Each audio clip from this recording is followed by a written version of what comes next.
apparently they don't know that they have to get their announcements done yet, Frank. The announcer's like, can you guys just go back to your corner for 2 seconds? Just 1 second. より第7試合を行います。青コーナー188センチ 92.4 キロカール・アルブレクソン。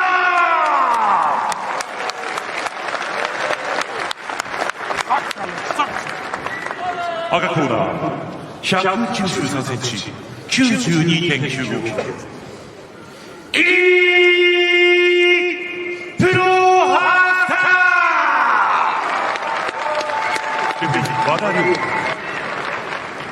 この試合はMMA ルールで行われます。なお、両者の応援により、肘による頭部への攻撃が認められています。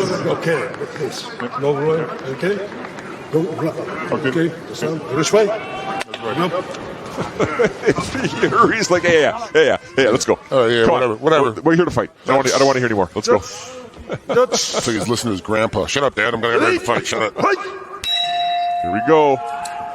This is one of the fights I've been looking forward the most. Yuri has a loss to Muhammad Lawal. Here in Rising got knocked out a while ago. But Yuri's had an incredible run going on right now, and literally one of the next guys that could be a superstar here in Japan if he wins this fight tonight. Karl, on the other hand, just because no one really knows him that much and he only has 7 fights, it's very difficult to say what he can do with him. Both these guys are super slick fighters, fantastic. Look for Yuri's jumping knees. Look for Alberktsson to try and close the distance, get this one down on the ground, and use his ground game.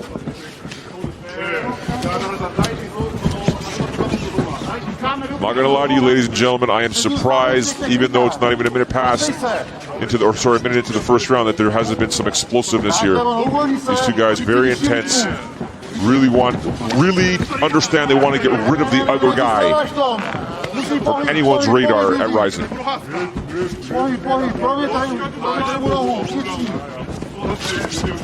Wow, nice movement by Karl. But you're doing a good job of getting out of the way and a really good head motion. Even though his hands, look how Yuri's hands are always kind of down, but he's still very difficult to hit.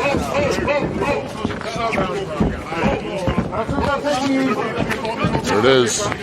This is exactly what Alberktsson wanted. He wanted to get this fight down to the ground. And he's got plenty of time here to suck the wind out of Prochazka. Slowly but surely, methodically move up the guard, move past the half guard, try and get into side controller into mount. Karl does not have a very tight game on top. It's a very strong game, though. He's got a lot of leverage, a lot of flexibility with his top game, but he's not like a smothering top guy that's going to suck a lot of energy out from you. But what he does do very well, he's very sneaky with his punches. He'll all of a sudden rotate his shoulder over, he's catching the top of the head, or he's throwing an elbow in. So you can't ever rest. Even though you're not being crushed and being smothered, you can't rest down here because he's going to hit you with something that's going to either cut you or do a lot of damage. Yuri's got to get his legs involved if he wants to get out of this. Right now his feet are in the air, he doesn't have anything planted. Oh, Karl's got his hand caught. Yeah. Wow.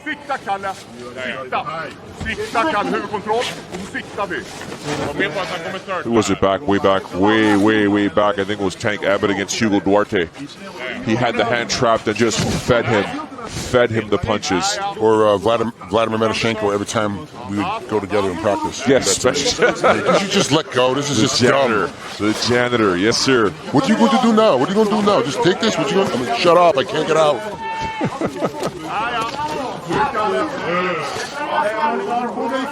Again here, Alberktsson in full control.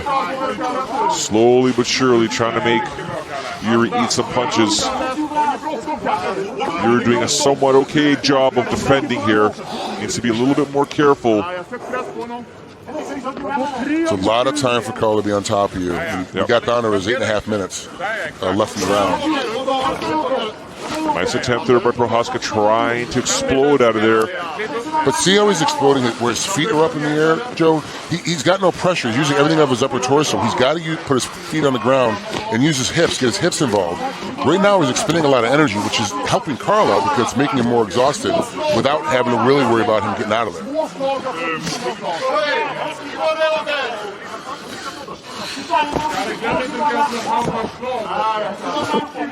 Just about 4 minutes gone in the opening round here. Scheduled for 2. First round 10 minutes, second round 5 minutes.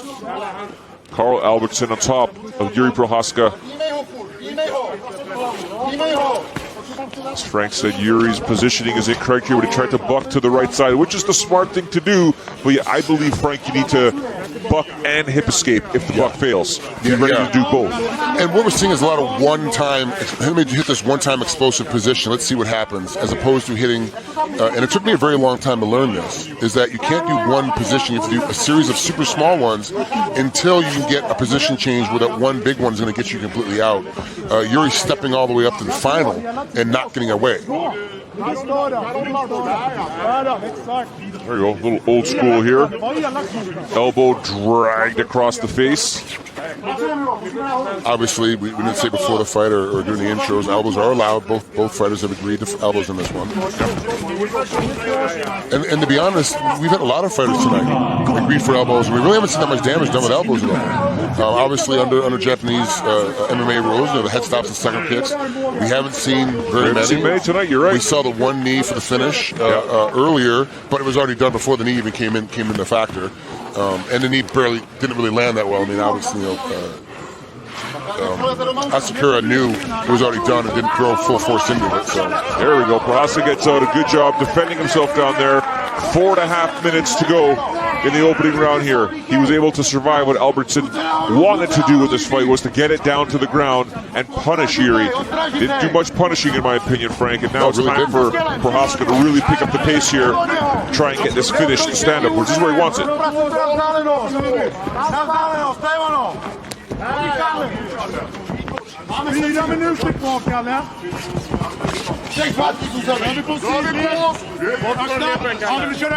Bobbing and weaving is Prochazka, as is Alberktsson, trying to ensure that this is not a target you're going to hit. It's a moving target. Spectacles, Prochazka went to throw a kick or a knee and got to hit the groin. And Karl shook it off. A little high in that body lock. It's a mistake for Prochazka when he does strike in that manner to get too close to Alberktsson, because Alberktsson wants the double underhooks, wants to clinch. Prochazka is such a long fighter. He's so tall. He needs to use his length a lot more. He's really not using his length. He's really trying to step inside because he is explosive. He is strong. But he needs to use a lot more of his length in this position, because if you let Karl on the inside, he's going to take you down again.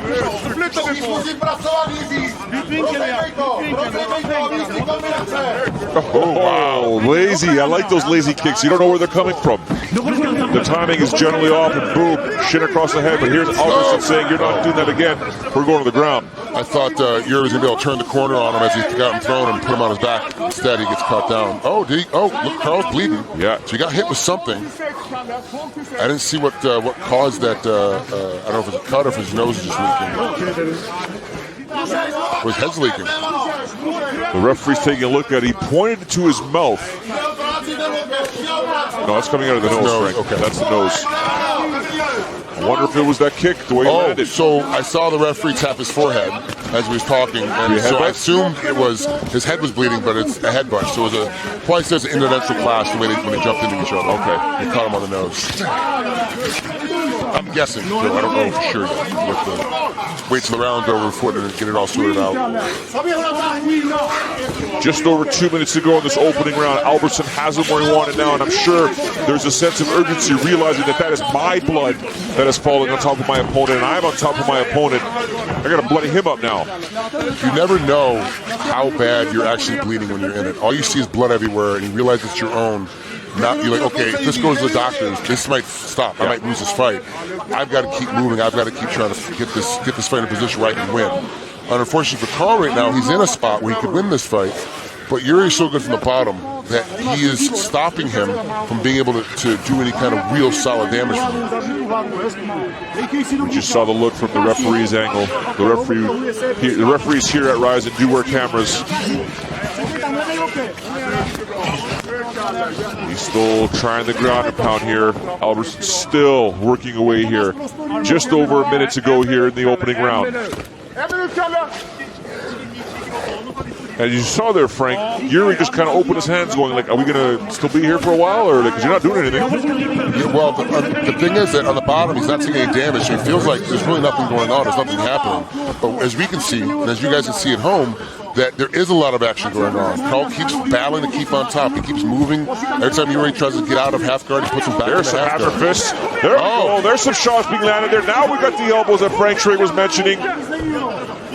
Why he stopped, I don't know, for the position, but he could have kept going, Frank. Absolutely. I mean,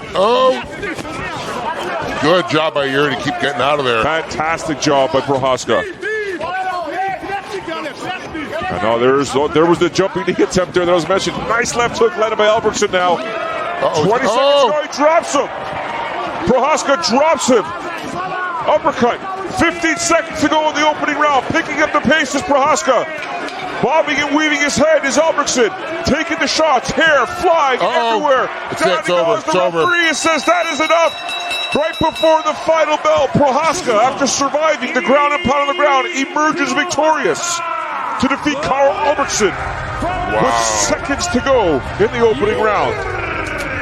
That's incredible. He was completely getting schooled on the bottom, was in a very bad position, never allowed any kind of damage to come down there. And when the damage did come, he took advantage of it, because when someone sits up, he's been holding you for all this time, he sits up, gives you damage, he's now let you go. And usually what happens is everyone starts to panic, and they get punched and they get elbowed, and then you jump back down and hold him again. The moment he was able to shift the position, once he got a little bit of damage done to him from the top side, he moved himself out of it, got on top, took full advantage to be able to finish the fight. Very puzzled am I, to be honest with you, with Alberktsson, the way he was finally able to land those hammer fists, punches, and then stopped. Prochazka got up and then said, that's it. I'm going to finish you off here. And this was seconds to go. Seconds to go at the end of the round. Wow, great job by Jiri, and he can be a superstar. He can be one of the guys that rise and pushes and becomes one of their main guys. He's got the look, he's got the attitude, and when he fights like this, where he's getting beat, he is getting beat. He was losing the fight to this point to come back in and get a stoppage. Thank all of you guys. Thanks for support. It was hard, like I thinking. This fight, but yeah, must be hard. Thanks for everything. Good ground from Karl, but winner is winner am I. Thanks, and say hello to Prokop. Thanks for everything, Rizin. Let's とに go. かく皆さんに感謝したいと思います。対戦相手にも感謝します。なかなかですね、寝技でだいぶ攻め入れられたと思うんですが、最後に自分が勝ちました。見てくれてありがとうございました。